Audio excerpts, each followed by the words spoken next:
இன்னைக்கும் அதாவது அந்த முகத்தில் பாருங்களேன், எப்பயுமே அந்த சந்தோஷமும் கலையும் இருந்துக்கிட்டே இருக்கும். அதுதான் அவர் இவ்வளோ ஆரோக்கியமாக இன்னும் யூத்தாக இருக்கிறதுக்கு காரணம். ஒரே ஒரு தடவை அவர் கையை மட்டும் தொட்டு பார்த்துட்டு வந்துடுறேன்.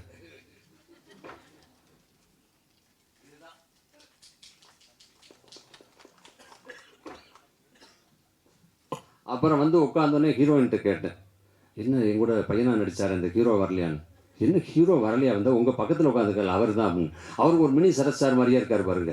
ஆனால் படத்தில் பார்க்கும்போது குடுமையெல்லாம் வச்சுக்கிட்டு அப்படியே இப்போ ஒரு அப்பாவே அப்படி இருந்தது. என்னப்பா இப்படி மாறி ஹீரோ மாதிரி வந்திருக்கு. என்ன நான் ஹீரோ தாங்க, ஆல்ரெடி இப்போ வேறு 4-5 ப்ராஜெக்ட் போயிட்டுருக்குனார். அந்தளவுக்கு ஒரு சிறப்பான அத்தனை நடிகர்களும் யதார்த்தமாக ரொம்ப சிறப்பாக நடிச்சிருக்காங்க. அதுக்கு காரணம் இயக்குனர், ஒளிப்பதிவாளர், தயாரிப்பாளர். இவங்க எல்லாரும் வந்து தாமரை சொல்லும்போது சொன்னாங்க, மலையாளத்தில் தடுமாறினார், பேச தடுமாறினார். ஆஹா, அவ்வளவு அழகா. அதாவது நம்மெல்லாம் மலையாளத்தில் அபிநயிக்கான்னு ஆசைப்படுது, ஆனால் மலையாள டைரக்டர்கள்லாம் தமிழில் படம் எடுக்கான்னு ஆசைப்படுறாங்க. அதனால் அவ்வளவு திறமையாக அழகாக ஒரு கதை பண்ணியிருக்காங்க.